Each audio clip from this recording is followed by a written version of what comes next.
30 grams of protein. Those who tried me felt more energy in just 2 weeks. Here, I'll take that. Ensure Max Protein. 30 grams protein, 1 gram sugar, 25 vitamins and minerals, and a new fiber blend with a prebiotic. At TJ Maxx, you can afford to turn your closet into a place of endless expression with the quality, styles, and prices you love. Max what makes you, you. We've got more gossip. We've got more diamonds. The Queen has spoken. Tomorrow, only one show can take you to the set of Bridgerton Season 3. Kind of mind-blowing. The cast, the costumes, and yes... Happening now. It's known as San Antonio's Party with a Purpose, but some people say they're ready to part ways with Fiesta. I'll tell you what they say could make it better and safer next year. If you didn't get enough rain on Sunday, there is the potential for storms this week. And because of the time of year, some of them could be on the stronger side. I'll have those details coming up. If you're trying to get into healthy cooking, it's not just the foods you're choosing. You also might want to take another look at your pots and pans. We have the health recommendations you should look for on the label. The News at 5 starts right now. But first, we begin with 2 breaking news stories. The first one out of Spring Branch. The Comal County Sheriff's Office says a plane crashed this afternoon in the Lantana Ridge neighborhood. Deputies say 2 people found dead at the scene. That crash happened just after 3 o'clock this afternoon. So far, the identities of those 2 people have not been released. We're told the FAA and DPS are investigating again a deadly crash just north of Highway 46 in Spring Branch. And now to another breaking news story. A high-speed chase along I-35 turns into a crash and then a deadly confrontation. It started north of the city with speeds reaching more than 110 miles an hour. Our John Paul Barajas joins us live not too far from Randolph Air Force Base. So, John Paul, we understand that this actually started near New Braunfels. That's correct. What we understand is it started in Comal County and it extended all the way over here. We're in Converse, not far from the Kitty Hawk Road exit. And as you mentioned, the suspect, that 38-year-old man, is dead. And he was also said to be traveling up to 110 miles per hour throughout the chase before he crashed right here behind me.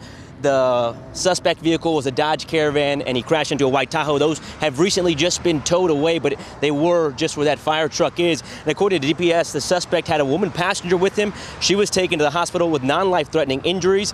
The white Tahoe had 2 people in it, and 1 person was taken to the hospital as well with unknown injuries. All of this, according to DPS, started because of a traffic violation that the suspect wouldn't pull over for.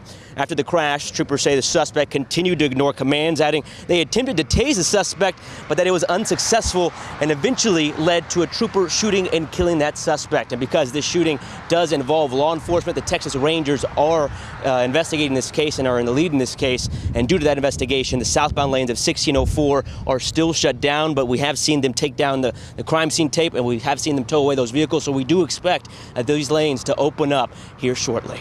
John Paul Barajas, KSAT 12 News. John Paul, we'll wait to get some more information on that. Meantime, this year's Fiesta, it may have been filled with fun and good times for many of us, but for those in Market Square in the wee hours of Sunday morning, the party ended with gunshots. Police on the scene heard those gunshots ring out near the stage area, and then they quickly moved in with their own gunfire. 2 people died. Initially, a 20-year-old was hit, but police took down the alleged shooter, who also later died. This afternoon, the Bexar County Medical Examiner's Office releasing the names of both men, Mikey Valdez and Albert Cisneros Jr. Katrina Weber reports the whole thing has some people wondering if staying home is the best way to stay safe. There was music, food, and definitely fun. All happy memories of Fiesta 2024. But even more sad now than the discarded decorations are images of deadly trouble that disrupted one particular celebration. Been coming out here for years, but unfortunately, I think it's getting out of hand. This man, who didn't want to show his face, says he was enjoying Fiesta de los Reyes when chaos erupted in Market Square just before midnight Saturday. Another Fiesta goer captured it on video. Gunshots fired both by police and 2 men who they say were shooting at each other in the middle of the crowd. In the end, both men died and several innocent people were hurt. Oh my God! We have to do something to keep people from bringing guns in. Jaime Jaime Errejon, a vendor at Market Square for decades, is disappointed by the violence. The shooting happened just days after another clash at a concert there. Police say 2 officers were hurt last week while trying to break up fights. And last year, an argument at the same Fiesta event also led to a shooting. I want people to come in and enjoy it and know they're going to be, safe. What happened here definitely has some people reflecting on their plans for the future and whether they include attending Fiesta events again. It's a family event, and now it's kind of dangerous. Will you come back? Maybe, but I might leave early. He says he hopes organizers will find a way to weed out trouble next year and keep the bad elements from ruining the good times. Katrina Weber, KSAT 12 News. And speaking of possible changes, about 30 minutes ago, Chief William McManus released an update on the incident on Facebook, which is unusual in and of itself. He did not take questions from anyone but members of his own police staff. He says next Fiesta people going to celebrate at Market Square will be checked for weapons. That includes bag checks. Again, exactly how that will happen, the logistics, not clear since the chief only did a Facebook update. He did not take questions from journalists. We called and emailed the executive director of the Rey Feo Consejo Educational Foundation, which puts on Fiesta de los Reyes every year. We also emailed the Fiesta Commission. So far, no one has responded. In the courts today, a Bexar County jury has awarded the family of Taylor McCowan $81 million. It's a civil case against the former U.S. Deputy Marshal who was drunk at the time of that deadly crash. Last year, Jonathan Jones convicted of manslaughter and sentenced to 11 and a half years in prison. Back on January 31st, 2020, Jones crashed head-on into McCowan's car on Loop 1604 in Babcock Road on the city's northwest side. San Antonio police say Jones was driving the wrong way in a pickup truck. 2 weeks after the crash, McCowan died. The lawsuit named Jones and the Block SA, the bar where Jones was served alcohol on the night of the crash. Attorneys say the block settled confidentially back in 2022. But earlier this month, the jury found Jones negligent in causing the deadly crash and awarded McCowan's family the multi-million-dollar award. More than 100 tornadoes reported in America's heartland over the weekend. These twisters leaving 4 people dead in Oklahoma. Another death in Iowa blamed on the same system. The impacted communities have barely had time to get on the road to recovery because they're now bracing for more severe weather tomorrow. ABC's Melissa Adon gives us a firsthand look at what's been left behind. Neighborhood after neighborhood decimated across the Midwest after a multi-day tornado outbreak. Our entire downtown is devastated. It went into our business district and it took our entire business district. In Sulphur, Oklahoma, this furniture store destroyed after almost 2 decades in the community. Devastating. I'm heartbroken. It's our home, it's our love, it's our passion, it's everything. Bricks, pieces of wood, parts of roofs thrown everywhere. Local officials vowing to come back better than ever. We're a strong community. We'll be back, I promise you. At least 4 people killed across the state, including a 4-month-old baby. In Trinity County, Texas, 2 people rushed to the hospital after being rescued from a damaged home. It's no longer here, it's completely gone. And in Rosebud, Texas, video shows the moment a potential tornado ripped through the city. In Nebraska, authorities say more than 150 homes were damaged in Douglas County. The National Weather Service office in Omaha issued 48 tornado warnings on Friday alone, the most ever issued in a single day. And severe weather is forecasted for the region once again Tuesday and Wednesday with large hail, strong winds, and potential tornadoes expected. Melissa Adon, ABC News, Ardmore, Oklahoma. Here we go. Early voting in several Bexar County municipal elections still underway, but not for much longer. Tomorrow is the last day. Ballots are being cast for some school board seats, propositions, and even some council seats. Races on the ballot are for the NEISD, Medina Valley ISD, Live Oak, China Grove, and Chavano Park. So far, about 8,225 votes have been cast. But if you have not yet cast your ballot, there are more than 36 election sites to choose from. You can take a look at all the locations, the voting hours, and what to take with you to vote. Just look for this story on KSAT.com. Election Day, by the way, May 4th. To business headlines now. In the National Highway Traffic Safety Administration investigating Ford's Blue Cruise, its hands-free driver assistance system. The agency is specifically looking into the systems included in the 2021 Ford Mustang Mach-E models. Those are the electric models, after 2 fatal crashes involving stationary vehicles. The Blue Cruise system only available on certain roads and uses a camera-based monitoring system to determine driver attentiveness. The NHTSA investigation comes just days after federal safety regulators announced they had closed their investigation into Tesla's autopilot system.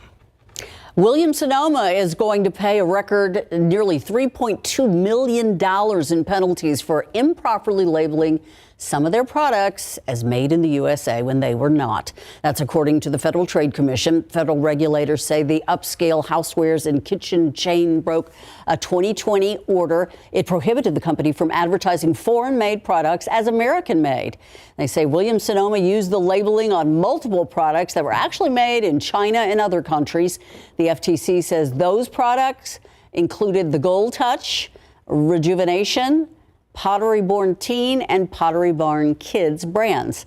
The retailer agreed to a settlement. It requires them to pay the civil penalty, which is the largest one ever made in a Made in USA case.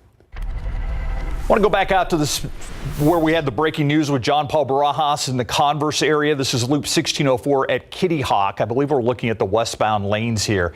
You can see 1604 is still closed down because of that crash and then the fatal shooting that took place with DPS officers and a suspect. Again, this is 1604 at Kitty Hawk on the north part of the city in the Converse area.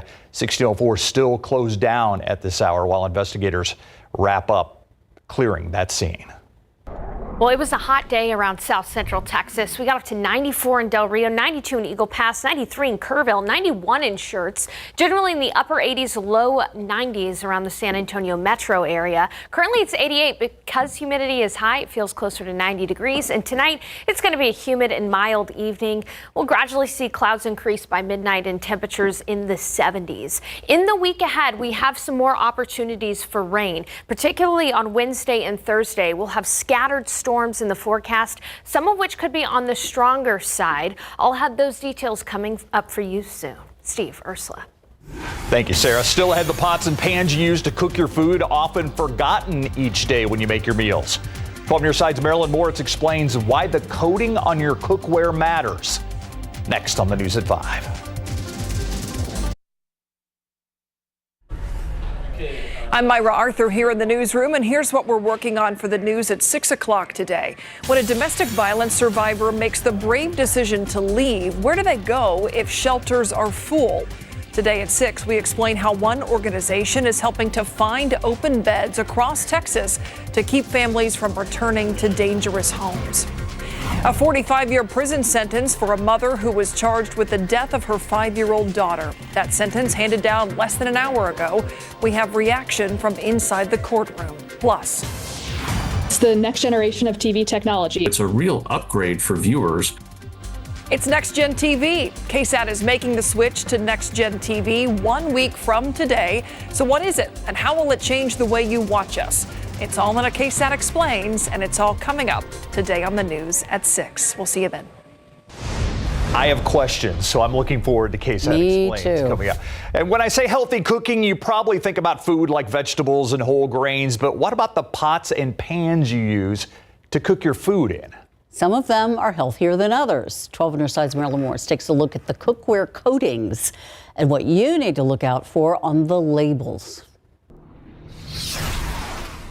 Puerto Ricans cook traditionally in these aluminum calderos. And some of these calderos in our families have been through war and back. Rebecca Nieves Hoffman retired the old family caldero and decided to cook her healthy Puerto Rican dishes in healthy cookware. I got into a rabbit hole of research around toxins, and how different types of toxins seep into our food. When it comes to toxins in cookware, there have been concerns for years about the nonstick coating Teflon. Teflon is the brand name for PTFE. It's made with PFAS chemicals, which are also called forever chemicals because they break down so slowly in the environment. These chemicals can accumulate in the body and are linked to serious health issues, including cancer and reproductive issues. Non-coated cookware made of stainless steel, carbon steel, and cast iron are good alternatives, but they may not fully prevent food from sticking.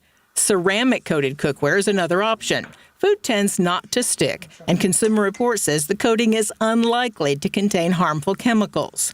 Consumer Reports tested non-stick frying pans. Caraway and Green Pan, both with ceramic coatings, came out on top. Pans by Tramontina and Staub stood out among the cast iron pans.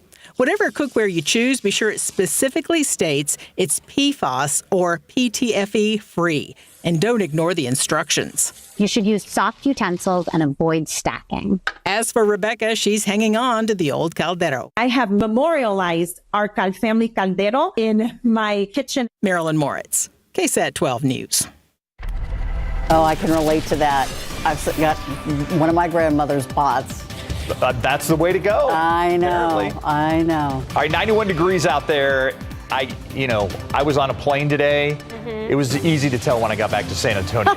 Yeah, heat and humidity? Yeah. Welcoming you back. Yeah, it's home.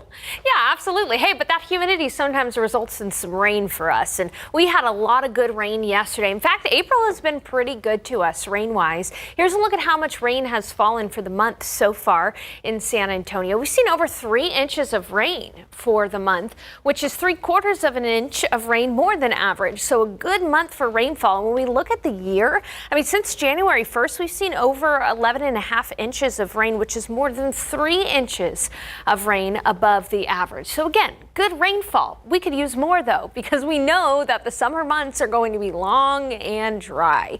And the thing is, we have the opportunity for some rain in our near future. Now today, the high temperature was 90 degrees, a hot one for sure, but nothing like back in 1909 when we reached 98 degrees for the record high. Unfortunately, the humidity is going to be with us for the foreseeable future. Take a look at the forecast here. We're going to be muggy all throughout this upcoming week with daily morning fog and drizzle in the forecast. So starting with your KSAT 12-hour forecast tomorrow morning, humidity will be in play. We're going to have patchy fog and mist for your morning commute. 70 degrees in the morning. By the afternoon, we'll be looking at clearing skies. Around noon, it's going to be 80 degrees.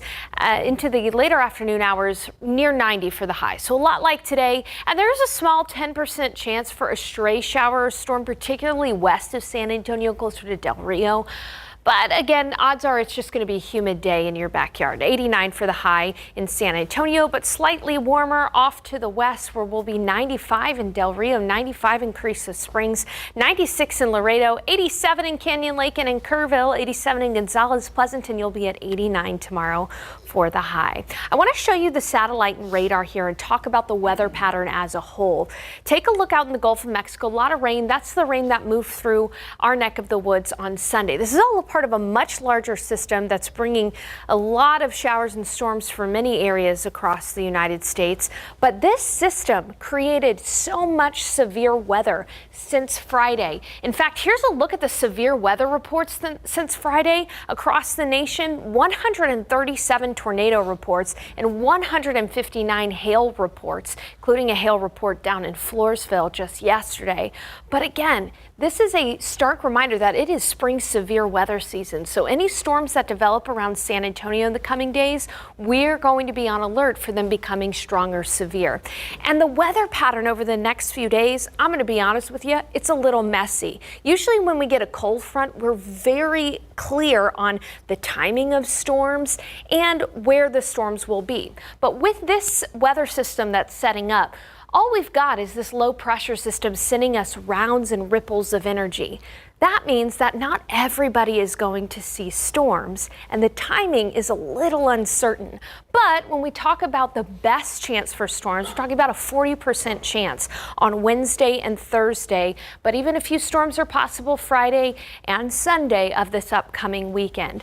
Bottom line, you should be weather aware over the next few days, and we will keep you posted.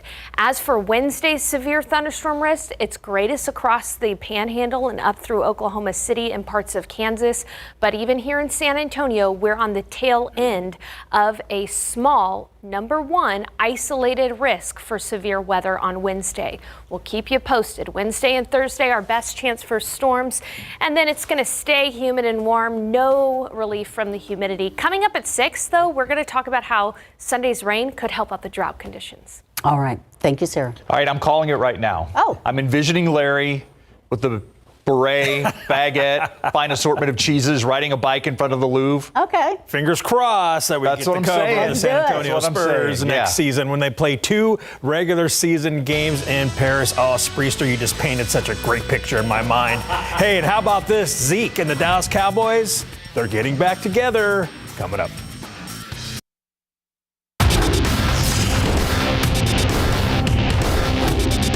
We don't have any issue. He's laid it on the line for the Dallas Cowboys, and the Dallas Cowboys have laid it on the line for Zeke. And once again, Jerry Jones is laying it on the line for Zeke in Big Board Sports.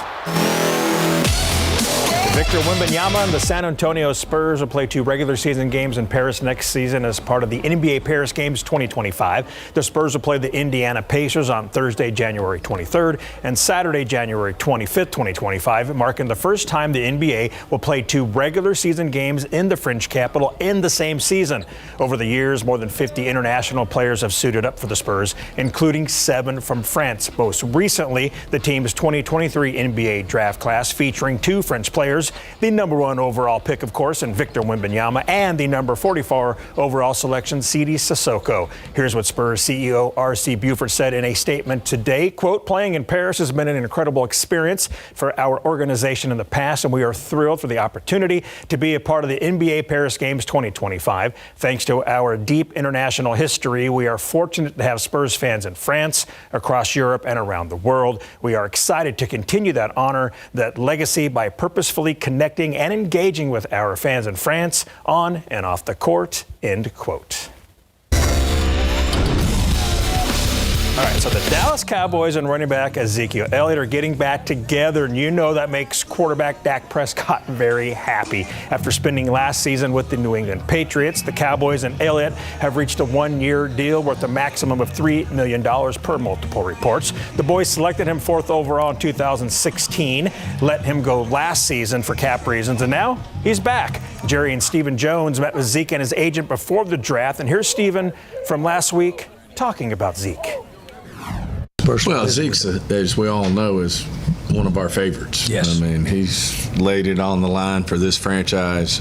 He's the ultimate competitor. He's a guy that we obviously think a lot of. And it was good to run into him and Rocky. And, we just had a little beer and moved on.